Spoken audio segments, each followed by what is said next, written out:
I'm Callan Hobman. Here's a look at what we're following on this Tuesday. A recent UCLA study has found the rate of overdoses among teenagers in the U.S. doubled in 2020 and rose even higher during the first half of 2021. Locally, we're also seeing that impact. Just 2 weeks ago, a middle school student was arrested for having 150 fentanyl pills on campus. Marian Meehan says her daughter suffered from addiction, and it started when she was a child. Well, we dealt with a 20-year addiction after that, because once you get on that road and the ball starts rolling, it's just a life of despair. Meehan says she believes fighting the issue of fentanyl in children starts with educating them at home. And while law enforcement agrees, they say it's also important to know the charges you can face if you sell these drugs. BPD told 23ABC this is an issue that needs to be tackled by not only law enforcement, but also schools and the community to prevent future deaths.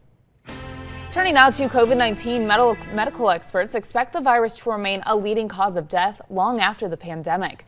The chair of the University of California, San Francisco's Department of Medicine saying, quote, "Whether we call it a pandemic or not, it's still an important threat to people." His comments follow President Joe Biden's declaration that the pandemic is over.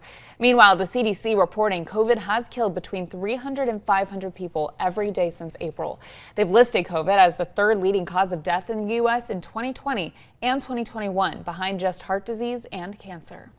Well, let's switch gears now and send things over to Brian Gallo. He's got a check of our forecast. Happy Tuesday, everyone. Another perfect day for us here in Kern County. We get to enjoy dry conditions and temps well below seasonal average. 82 is what we're seeing today. Same number we saw yesterday. Temps about 9 degrees below what we should be seeing for this time of year. You can see partly cloudy conditions through the morning. Things will break up towards the latter part of the afternoon.